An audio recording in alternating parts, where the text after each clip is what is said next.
If you have any questions, let us know. Great.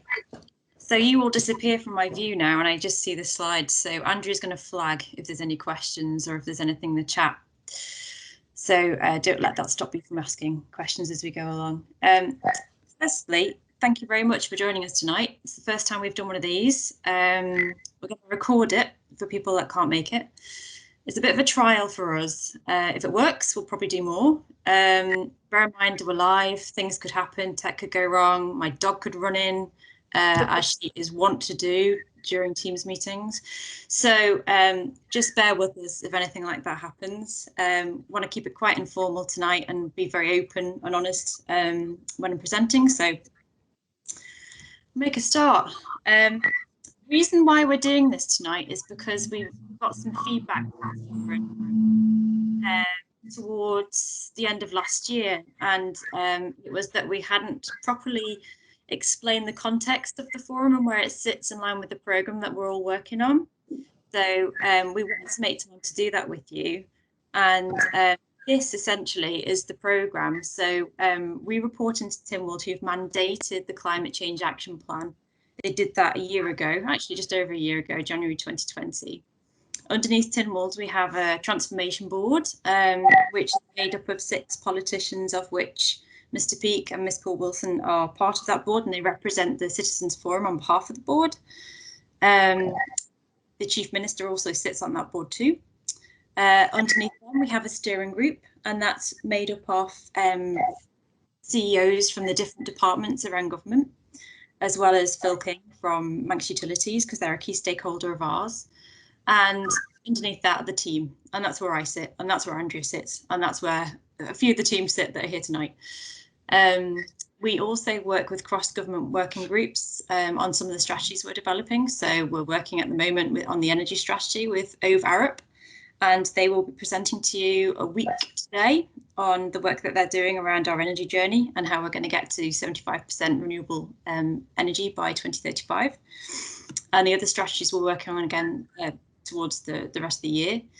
You can see where you sit as the Citizens Forum. So in the terms of reference, you report basically into the Transformation Board, but via us. So we give them updates on what's happening with the forum, and that's where it feeds in. Now, actually, interestingly, we had a workshop with the board on Monday, and we used all of your feedback from the last session that we had to run through some sort of energy efficiency grant scheme. So we used, as we went through every single policy item, so accreditation of builders, information and education, grant amounts, we used feedback at each section to talk through your feedback, so that information was presented to the board, and that included the Chief Minister. And that was really, really helpful because some of the issues that we thought about came across.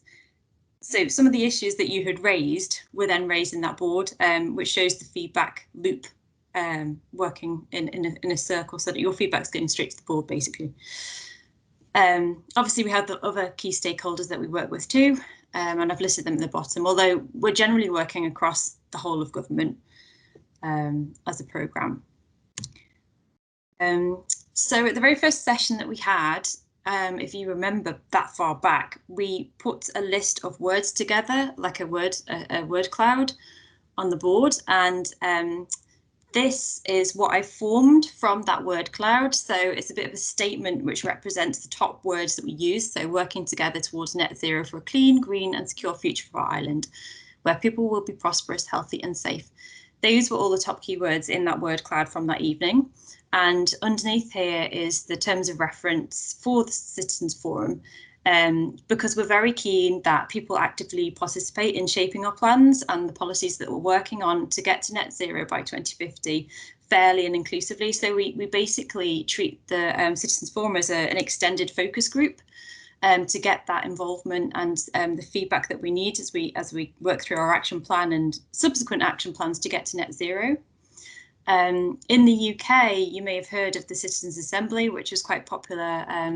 Well, it was last lockdown actually that came about, and that was using the UK to feedback to the UK government on their climate change plans, and actually subsequently there's a concept of citizens' juries which has been established across the UK too, which sounds a bit scary to me, but they represent, they're exactly the same as the Citizens Forum in the Isle of Man. So small jurisdictions, small sort of regions will get together and their juries will figure out how they can help get to net zero by whatever their date they're working to. So Bristol's 2035, but the rest of the UK is mostly 2050.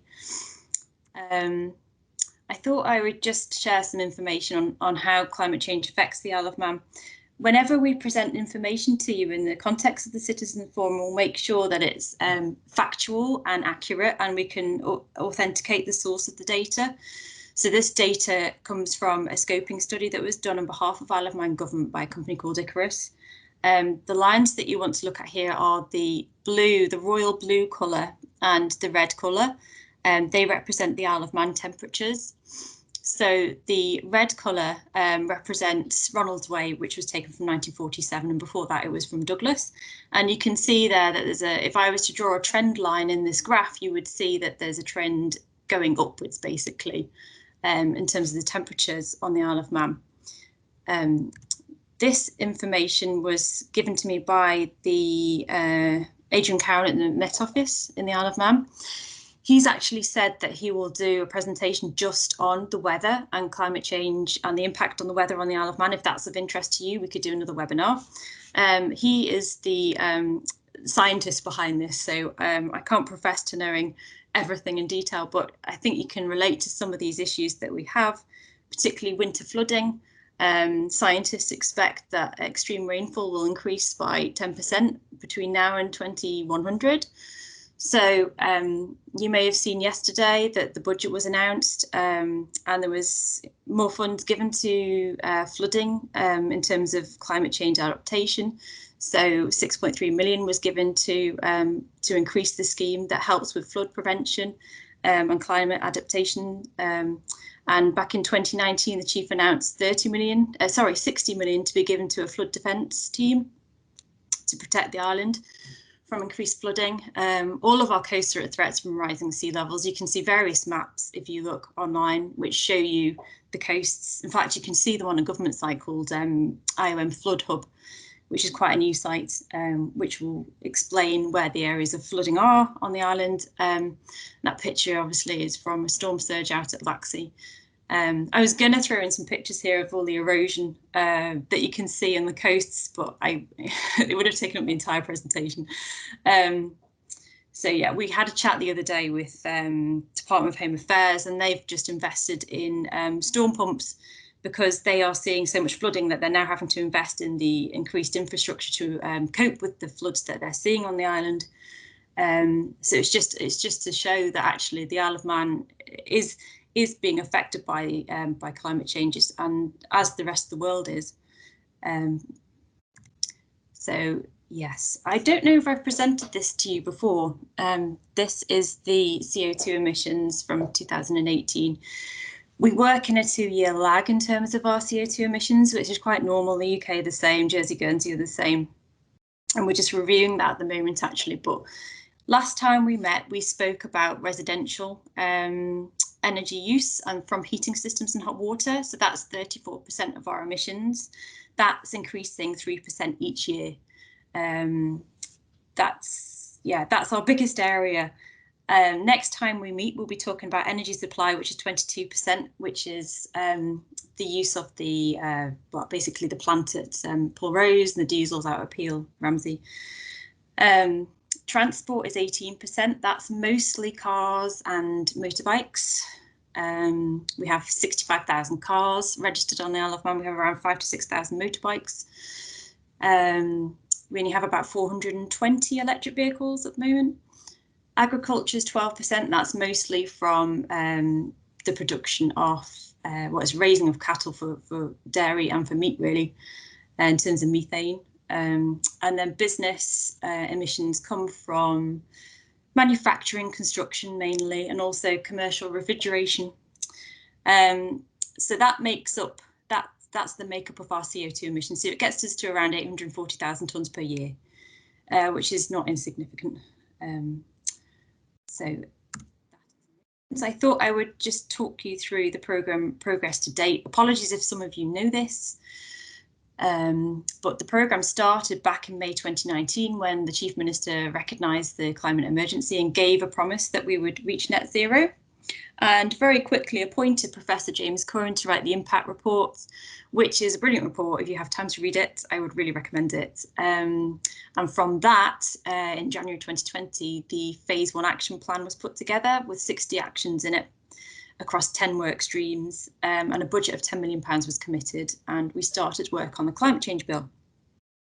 Then, of course, COVID hit.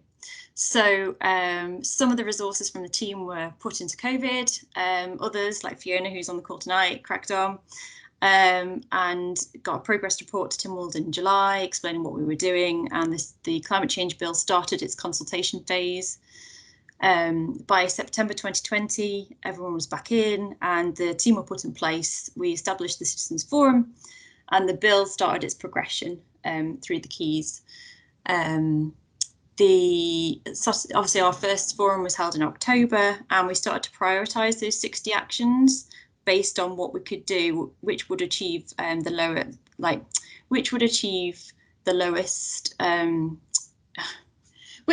best results for us in terms of emissions, basically the quickest. November, we commissioned out our energy strategy to Ove Arup, who are speaking to you next Wednesday. So they are helping us figure out how we're going to get to 75% renewable electricity by 2035 and ultimately 100% by 2050. The climate change bill got its first reading. And then December, we started working on a change in behaviour strategy. So how we're going to engage the public in our journey to net zero, help them understand what we're doing in terms of the island getting to net zero, but also what part they can play in that journey. And then February, we've had quite a significant flurry of activity recently. You may have seen that the Chief Minister planted the first tree in the People's Wood, which is 85,000 trees eventually out at Muiri Beg. We've just approved, well, Treasury have just approved the first phase of the peatland restoration in the uplands. So that's the first 1,000 acres of peat. Peat's a big emitter of carbon dioxide. If it's left disturbed, you have to kind of restore it to make it a carbon sink. So it's really important. Peatlands are really important to get correct for climate change. The climate change bill got its second and third reading as well. There's quite a lot of noise during the second and third readings when it was actively debated in Tynwald. It was really interesting to listen to the debate that was had. Yesterday, we received more funding towards the action plan, so a further 10 million, which was fantastic. And we also announced our intention, subject to Coman approval, to have the to a request that the Paris Agreement is extended to the Isle of Man. That's something that we've wanted to achieve for a while, but we can't formally sign up to the Paris Agreement. We have to do it under the UK as a Crown dependency. So we have been quite busy of late, and there's been quite a lot of activity, which is very positive. The action plan, which I don't know if you've read, but that's so my role is to try and get delivery of that action plan over the first year of the 60 actions. It's very quick to read if you do have the time, but basically these are the 10 work streams. So it involves setting up the programme, which we've done. We have the team in place, we have the funding in place, and we have a governance stream that we work to. Government leading the way played a big part in that action plan. So utilising the government estate, the government fleet. Where we are with that is that we're trying to assess the right methodology, really. We have to start with the right data. So we have to understand what our carbon footprint is across the government estate in terms of the fleet use and the heating in the buildings and some of the energy potential that we'd have in the estate as well. So we're just going through that process now to figure out what the climate impact audit across the estate is before we start implementing anything. Energy generation, again, I've mentioned this a lot tonight, but it's how we get to 75% renewable energy by 2035.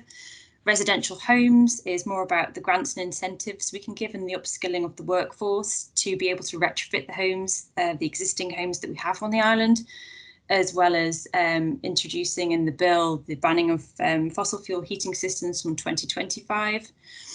It also talks about carbon capture opportunities. That's a big work stream. We work very closely with DEFRA on that. So that's the planting of woodland, the restoring of peatland, working with the Manx National Farmers Union. It's all the kind of land sequestration opportunities that we have as an island. Transport is kind of self-evident. That's how we're going to get to zero emission transport by 2050. Bearing in mind that we are an island that loves our cars and our motorbikes. Business and industry is how we're going to work with the economic sectors to help them reduce their carbon footprint and understand if there's any opportunities for jobs and job creation through our move to net zero. Public engagement and awareness is where we need to focus on to engage the public, to get them to understand what our journey is and maybe explain more about the data side. And a lot of our data around emissions is hidden in quite a few reports that you have to read through. And what we'd love to do is have a public dashboard where that's all very evident and quite interactive. So that's you'll see a lot more noise from us towards the middle and the end of this year as we start creating a website and some social media channels, and we'll start to properly communicate what we're trying to do to the public. The climate change bill has a work stream of its own that's been progressing really quickly. Normally in government, primary legislation takes around 3 years to put through, and the climate change bill is trying to do that in half that time. So it's really, that really shows how committed government is to achieving net zero by getting that in place, certainly before the next administration, the next political administration comes in. And the final work stream is about financing, how we're actually going to finance the mitigation that we're going to have to do to get to net zero, and how we do that in a just and a very fair way to the public of the Isle of Man. That's the Climate Action Plan, described very quickly, but it is online. It's very easy to find if you want to read it in more detail. So I mentioned that we'd had some feedback on the Citizens Forum. We were really pleased to get this because we want to make sure that it's a good use of your time. We all agreed a set of ground rules at the start. Some of the feedback that you gave, we've acted on. I just wanted to run through that with you. The context and alignment with the wider programme, well, that's why I've got this webinar tonight, is because we had feedback that people wanted to understand where the programme was going, where we were up to with things, and also what the role of the Citizens Forum was in that. People were also quite keen to keep the sessions to 3 hours on a weekday night. Okay, so we've that's what we've done. So next week's 24th of Feb is 3 hours as normal. And we've had this webinar separately to allow more time on that evening to have the presentation with OVARP and then some exercises following that. So that also includes tightening up the timings on the night too. So we've got a facilitation plan that we're working through to make sure that we stick to timings, and we've briefed OVARP to keep to 20 minutes only on their presentation, so that we get the most time as possible to get the outputs from you as a forum, so that we can use that to then feed back to the board. We've sent out the background reading earlier than we did last time. I hope it wasn't too technical. We tried so hard to explain it in a way that was understandable, but it's a very technical issue when you're talking about electricity, as we all found out. There was a keenness to use technology such as Teams and Facebook, so that's another thing that we've done. We've set up the Teams channel. Andrew's put together the terms of reference. Mike's offered to help, which is fantastic. So you can all communicate now if you'd like to on the Teams channel. Creating breakout groups so everyone's voice is heard. Again, this is why we've changed venues. So we found a venue that has a lot of breakout space, smaller rooms, so that the wider group can be split down into smaller groups where everyone's voice can be heard. It's quite difficult for everyone's voice to be heard in a big group of 36. But if you split the teams down, split the group down, then you have more of an opportunity to take part in conversations. That fits in again with more space for blue sky thinking. You can do that in the breakouts. And there was a keenness to use subgroups. So we've set up our first subgroup, and actually, if they haven't already been contacted, they will be shortly by our agency in the UK to interview them about changing behaviour. And that will be happening, I think, within the next week, if you haven't heard already. So the plan for 2021. And this is what we're looking at for the next year. We will start next week with where our electricity comes from, and you've all seen the background reading on that, and that's the action plan reference to align it to the action plan. Behaviour change and engagement, we'll talk to you about that on the 24th of May. Surface transport on the 26th of July, and just transition on the 20th of October. Now, these are all dates that we have currently set, but if anything happens and there's something, for example, crops up that seems to be of importance and we think that it would benefit to get your feedback from, then we will probably change some of these around. But for now, this is the current plan. And I'll just talk you through some of these areas now. So next week, we're talking about energy supply, and we'll talk you through the island and the current situation, and the uniqueness of island electricity supply and the need to balance this. We have basically what's called an energy trilemma. So it's low cost to consumers from a green source, but also has to be secure and stable so that there's no blackouts, for example. We'll also give you an understanding of what the main technologies are in this area. So that's something that Arup will do, and it was also in your background reading. We'll have some handouts on the tables on the evening as well to help with that. We'll talk about balancing the grid.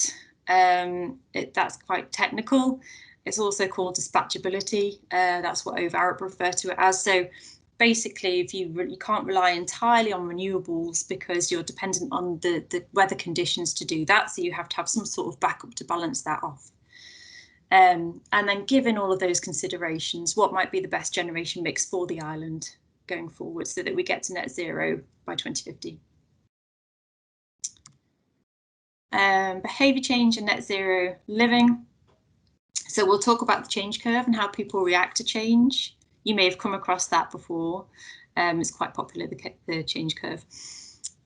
What different ways to achieve behaviour change? You may have heard of nudge theory. So that's making small incremental changes to affect someone's behaviour overall, so that the bigger effect is of some of those small parts. And how we convert people that are really supportive of climate change issues into delivering concrete action. At the bottom, I found this little graph today. Well, it's not really a graph, but this little chain of moving people through from their values and beliefs into concrete action. This is something that really interests me anyway. So it'd be great to involve you. And obviously, we've got the subgroup working on this too. So that'll be a really interesting one when we talk through that in May. Surface transport, so obviously kind of makes sense. We'll be talking about the different vehicles that we have, the contribution they make to greenhouse gas emissions. Already referred to that, really. 65,000 cars on an island of 84,000 residents, and 5,000 to 6,000 motorbikes. And we'll talk about active travel and how we can encourage people to use the bus or cycle or walk, look at other places, see what they've done, and what we can do to reduce emissions and how we might make change happen when it comes to surface transport. And then just transition and ethical considerations. So the outputs from this session. So a just transition basically is sustainable economic approaches that help to address inequality and poverty as we move to net zero. That's the definition from the Climate Change Bill. So we'll be looking at how that applies in a Manx context. 10% of the Isle of Man are in fuel poverty, according to the report that was done earlier this year on fuel poverty by Cabinet Office. So how can we make that transition fair and just when you think of the expense at the moment of electric vehicles and also changing heating systems over to things like air source heat pumps, and also as we look at heating systems, moving people away from the likes of coal and oil up to the more of electrification of heating, which will eventually be renewable. But this is where we start to impact on the most vulnerable. I was in Tesco's the other day and I heard this lovely little old lady asking for firelighters for her coal fire. And, you know, the easiest thing to do would be to ban coal on the Isle of Man and stop those greenhouse gas emissions. But we can't do that because it wouldn't be fair at the moment for the most vulnerable in society. We have to come up with an alternative solution before we start to do things like that. And then at the same time, we'll probably talk about the next steps forwards for the forum, and if you would like to continue, and if you'd like to do that with government's help or without, maybe you could go forward and form your own sort of community action group, which are quite popular in the UK. But we'll cross that path when we come to it in October. So in summary, government's really committed to achieving net zero by 2050. Certainly our politicians are very committed to it. And we see that when we have our board meetings and how keen people are to progress and show action. We know that engagement with the public will be essential in our journey towards net zero. Like I said, it's really important that people actively participate in shaping our plans and our policies fairly and inclusively. Climate change is affecting the island in numerous ways. I'd love to talk to you more about that. And in fact, if you are keen to do that, we will schedule another webinar and I'll get Adrian Cowan from the Met Office to come and talk to you about that. We have listened and responded to the feedback that you've given us, but we'll carry on listening, give us more feedback. If there's things that aren't working, tell us, we'll try and fix them for you. And also I've talked through our 2021 topics and how they align to the climate action plan so that you can ensure that the things that we're discussing will feed into what we're doing and you'll see it in delivery of actions. I feel like I've gone through that really quickly and I haven't seen any questions coming up. So either you've all gone, I've just been chatting to myself. We're still here, Ali. I can't see everybody's view. I can only see, I think my screen's not big enough, but John has a question. Okay. Go ahead, John. Yes, thank you. I've been listening with interest, of course. I've got some points to raise, if I may. You showed a graph of Ronaldsway and other temperature sources, which at year 2000. I have the full data set from Ronaldsway from 1949 to 2020. From 2000 to 220, the temperature in the Isle of Man monitors or echoes the pause, the temperature pause that has been noted worldwide, which has lasted for about 18 years. So I think it is very, I mean, I'm sure the data could have been downloaded. All the data could have been downloaded. But if the pause is left off from 2220, it gives a very, shall we say, what shall we say? It does not show what is actually happening up to the present time. It smacks very much, I fear, of cherry picking to make a political or a certain point. If they're going to show graphs, then they've got to be the full graph, and you can't just sort of terminate it or start it just to make a point. Another point I'd like to raise is sea level rise. Sea level rise in the Irish Sea. The average of all the tidal gauges in the Irish Sea is just under 2 millimeters per year. So that equates over the next 80 years to 2100 to about 160 millimeters, which is about 6 inches. So it's very, very slow, and I'm sure that we can adapt to it. I have noticed, unfortunately, that there are unverified claims, and there's a lot of the times there are not numbers put on it. As a retired engineer, I've all my life worked with numbers. Always believed that once you can express something in numbers, you've got a fair idea of what's going on. So I think just statements like sea level rise don't, shall we say, don't actually convey anything without the numbers. When I say about the average sea level rise is just under 2 millimeters, that has been constant since about Well, the tidal gauges don't go all the way back, but since 1940, that's the last 80 years, sea level rise has been constant at around 1.9 millimeters per year. And if you look at tidal gauges from other places, you will see the same sort of thing. So one has to, when it was making a point, one has to be, you've got to be upfront with what is actually going on, rather than you know, just saying things as it suits the agenda. I'm sorry if I'm saying a bit up front here, but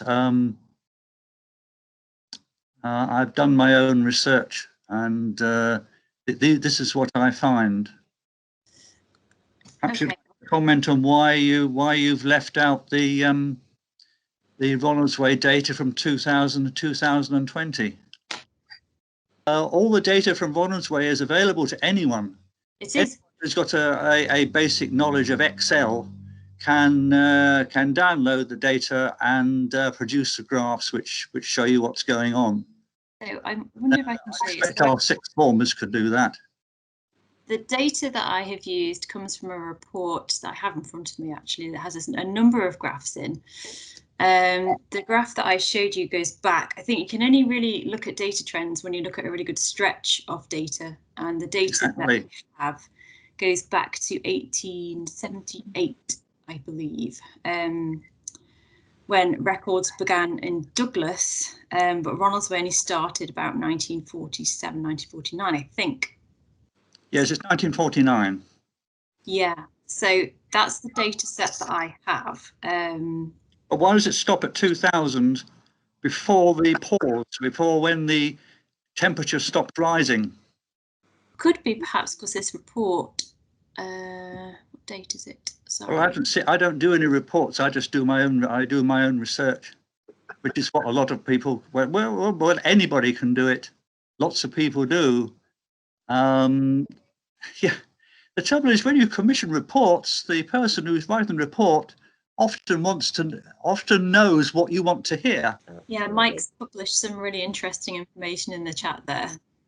That would be really useful. Oh, thank you very much for that. I think you got a lot of good points there, John, and I think you're correct. We'll learn from that and actually put the sort of data source on there. Thank you. We've got Richard. Are you wanting to ask a question? Well, yes. Unfortunately, I haven't got that graph in front of me, but from memory, the graph went up between it went up until about 1970, I believe, reached a peak and then came back down again for, I don't know, 10 or 15 years until about 1990, something like up, and then started to go back up. My question would be, why did it stop going up? Why did it actually come down for all those years? 5 or 6 years, something, I'm guessing something must have happened. And the other comment is, I agree with John totally. And you're saying that, oh, it's a long period from 1949 to 220. It's 70 years. We've had climate change up and down for 2 million years or more, I don't know. And as a teacher, I taught in the Isle of Man, and in 1980-ish, I taught general studies for 1 hour a week. And one of my lessons was on climate change. I was one of the forerunners of climate change, trying to educate people to do things for climate change. But it wasn't the temperature going up. It was, we were all worried that we were going into a global ice age. That's only 50 years ago. So who knows? That's it. Oh, Sarah, I agree with you totally, but I think the answer to your question is simple: cost. That's why we can't just do everything that sounds so good. Give everybody green cars and double glaze their houses and all it. It's too expensive. Thank you. Bye. Thank you, Richard, for that. Thank you. Okay. Guys, any more questions or comments? Yeah, if no one else is speaking, very off tangent from what we were just discussing. I was wondering, you talked about the importance of talking to the public as we sort of come into the later into the year. I feel a lot of people outside of the Climate Forum are confused about what it does and don't know what we're discussing and feel it's all very secretive. Why? And particularly, like, also in regards to the Climate Action Plan, what has actually been done? You know, this has been great for us to see all the stuff that you've been working on behind the scenes. This is fantastic. And, you know, in an ideal world, which maybe you'll let me, I'd like to take this recording and just put it out there, because for people to be able to see it would just be brilliant.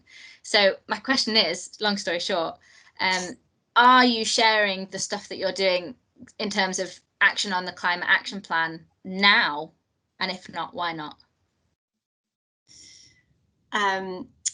We are definitely not sharing it as much as we could be. That's for sure. I think trying to get the programme established, trying to get the bill underway, trying to ensure we've got the right strategies going forward, it's just taken up so much of our time to get to that point, and there's so many things happening and we've just not done a very good job of communicating that. And that will change. That will change as soon as we have our website and as soon as we have some social channels and we can talk people through what we're doing. But if you would like to spread the word on our behalf, please do. If you have any ideas on how you could do that, that would be fantastic. Ali, thank you very sorry, much. it's oh, sorry for jumping in, everyone. It's Jane Poole Wilson. I couldn't agree more that we need to share this more broadly. Just as a matter of courtesy, though, all Tynwald members do need to be informed about this, because what will happen if we go straight out to the public without sharing a detailed update with Tynwald members is people will reach out naturally to their MHKs and MLCs for conversation. So I think our intention in recording this tonight was precisely not only because we know not everybody could join us, so there would be an opportunity for others to listen in their own time, but we felt one of the benefits of having webinars and recording them is that in due course we might be able to post things that are accessible to the public more widely. But I just would say, before everyone runs out and shares this, it is an absolute must and a courtesy that we have the opportunity to update Tynwald members.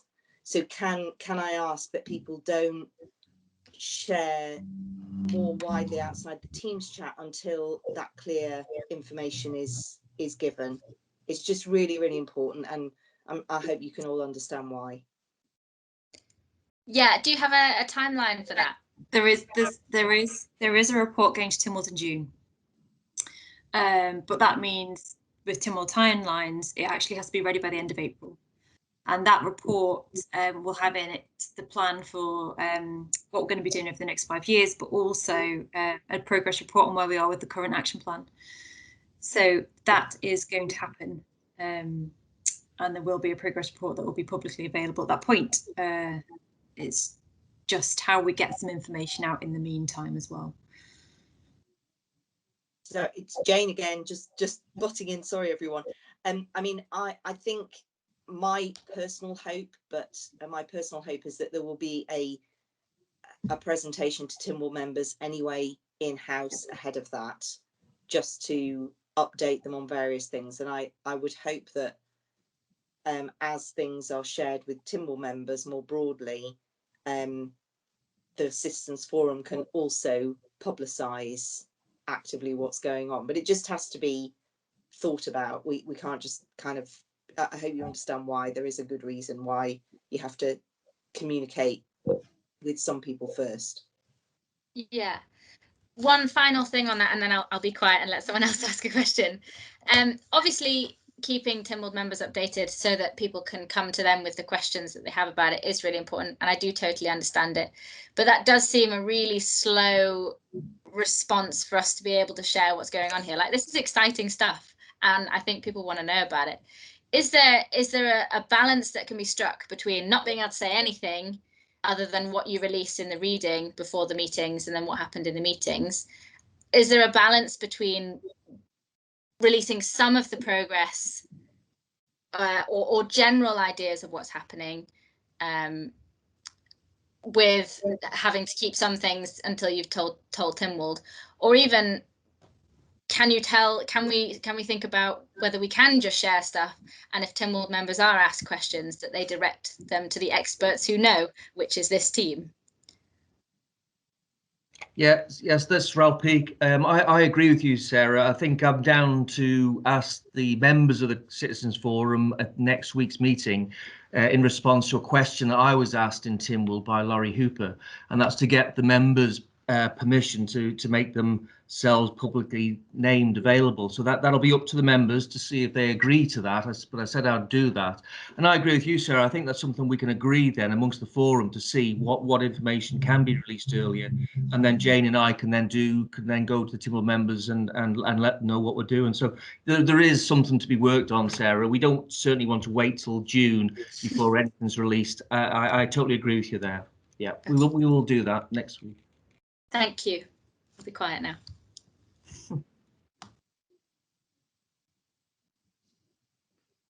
Okay, guys. Thank you, Sarah. Thank you, Ralph. Anybody else would like to ask any questions or have any comments, feedback? Could I just ask a question, please? Yes. Hi. Can I just ask the question? There was talk about a Facebook page or a website to go along with this. Do we know how far off that is? Because that would be an easy way to let everybody know what's happening. It's really not worth doing it in a year's time when obviously this group is finished. It's something that really should be being done now and released as soon as possible. Do you mean for the group, so for the forum? Well, not just for the group, but for the climate change, a climate change website, which could include information on what the group is doing and also what government is up to and things like that. Yeah, I mean, we do already have information on the climate change section of gov.im, and we have got recordings of the Citizens Forum in there, redacted, so there's no personal information and stuff like that. So there is information on the Citizens Forum, how it's selected, notes of the meetings that we've had. So that's there. It's a little buried away, if I'm honest. Yes, well, that's what I was thinking, because I mean, it took me ages to try and find anything on it the other day. But I mean, even on Facebook, because if one person finds it, they can actually repost it, which will go out to 10 or 20 of their friends, which will get reposted out to their friends. So it's a quick way, it's a quick win to get the information out to people. Yeah, I think Tony did. He did do a Facebook post on the main government channel after the first forum. So we do use that channel. We just haven't got our own channel set up yet. Yeah, but what I mean is how far away is that? Or is it something that's being planned? Is it something that you're actually thinking about doing, or are you just gonna hope that everybody else does it? Oh no, yeah, we're planning it at the moment. The thing is with social, of course, once you have a channel, you have to resource it and you have to feed it. So you have to make sure that you're answering the questions, you're engaging with people, and you're providing that support. So we just want to make sure that we're totally set up before we roll out social channels, that we can we can support them with content. Okay. Ali, I thought we were going to use the Teams page to allow people to use the chat box to communicate with each other. Yeah, so that's just within the forum. Yeah, so that's for use within the forum members. But I think Carol was referring to. Yeah, sorry. Yes, sorry about that. I was referring to the general public as well, so that people know what is actually happening out there, and also that they could feedback maybe with their information on how they feel about the electricity on the island, or what about transport on the island and things like that, how they would like it to be. So it's just to get the feedback from the general public as well. There are a couple of Facebook pages set up actually that we are involved with. They're not run by us, but they're run by people that have got a passion for things. There's an EV chart, there's an EV page, EV group, and there's also a renewable energy group run by Frank Compton, and they're quite good for picking up feedback on where people are struggling to find information and what they're thinking. So there's no harm in joining groups like that as well. Okay, all right. Cheers, Ellie.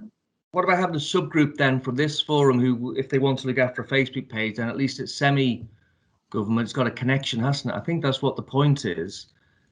Are we able to look at that, Ali? Having a subgroup and let them come back with some ideas? Well, you having to do everything?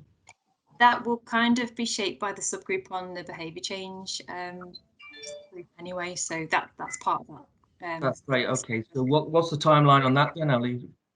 We'll have interviews done and the subgroup interviews done by the 4th of March, I think is the intention. And then we have a workshop on the 11th of March, which is for our team and our group. So we're talking sort of April time, I think. Okay, thank you. All right. Oh, thanks, Ellie. Thanks. Thank you.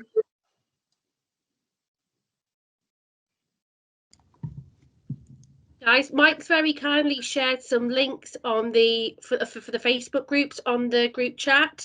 So Carol, if you have a look on the chat bit, there's some links to those Facebook groups we were talking about. The Sustainable Living, and I think there's the Isle of Man Climate Change Coalition. I can just see that now. Yeah, I can see them. There, that's good. He's put 2 of them on there. Brilliant. Thank you, Mike. Okay. Guys, anything else you'd like to raise with the team or ask us? Hi, I'd be interested in having a webinar about the effects of climate change on the island. Great. Okay. Thank you. I will see what I can do about that. I'd be quite happy. I would like to hear a bit more from Adrian Cowan, actually, from the Met Office now. Because he's been working there a long time. He's seen a lot of changes, and obviously he has the stats and everything else. So it'd be interesting to know what he says about how he's seen the tidal flows and the weather impact on the island over the last few years. Okay, I will arrange that for us. That would be brilliant. Thank you.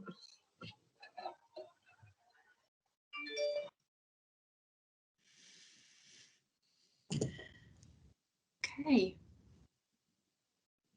Okay, guys. Anything else you'd like to raise with us, or? Yes, please. Okay, John, is that you? Sorry, I can't see Yes, your hand. again. Yeah. Always ready to shut my mouth off. No, the nicest possible way, hopefully. I did make a suggestion that through an email reply, that we're talking about energy in the next tranche, and I suggested that people could do very well to read the book by the late Dr. David McKay, which he published it in 2008, so it's a few years ago. But his he looks at every aspect of power generation from a physics and an arithmetic point of view. It's all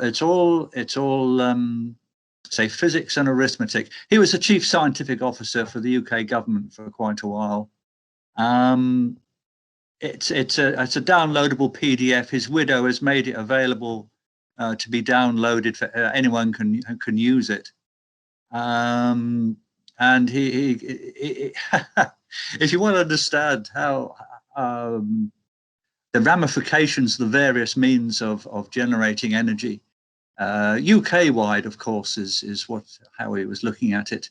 It's certainly well worth a look. He's impartial. He was quite enthusiastic about alternative energy and saving energy and insulating houses and all that sort of thing. But he also did an 18-minute YouTube video. Oh gosh, what was it called? Oh goodness gracious! Now, if you look on YouTube for Dr. David McKay, oh gosh, sorry, I don't have it to hand. 18 minutes. It's a lot less than his book. but he does a précis very well indeed, quite entertainingly as well. It was a sad loss, I think, to the scientific community when he died a few years back. I would really recommend, because he does show it from all sides. He doesn't take sides. He said it's all based on physics and arithmetic, not high mathematics, but you know, sixth form arithmetic, sixth form maths. Yeah, I really suggest that as a really good background to what is really a very important subject. Thank you. Thanks for that. Thanks for that, John. Guys, anything else anyone would like to raise? And just, I keep flicking between the chat and participants, see if anyone's raising their hand. So please forgive me if I've missed you out. Andrea, it's Jane Poole Wilson, and I'm just conscious that Mike has asked a couple of questions in the chat about going back to the issue of communication. I think he's also got his hand up, so I'm sure he wants to chip in a minute, but I just thought it might be helpful to clarify this issue on what the forum can and can't communicate. I think the initial discussion we had in response to Sarah's question, I think Sarah was specifically saying the progress that's being made on the action plan, there's a lot going on behind the scenes, it would be great to share that.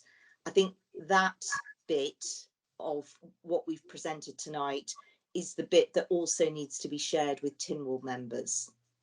And I think what we've agreed is, although that will go through a formal updating process, which doesn't make it to the floor of Tynwald till June, the idea would be that we will present informally to Tynwald members much sooner, so that this forum can in turn share what we've shared with you tonight about what's actually going on and the progress we're making.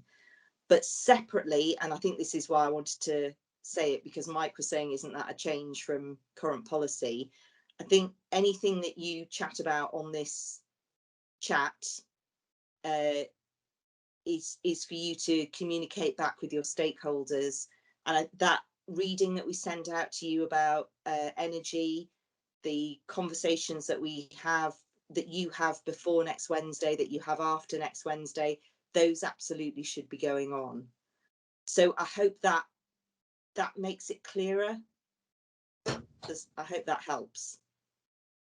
So the only thing we're saying, please don't broadcast at the moment, is the action plan progress update that we've shared with you tonight to put everything in context. Okay, thanks very much. There's still a few hands up, Andrea. Well, Sarah, I don't know if your hand.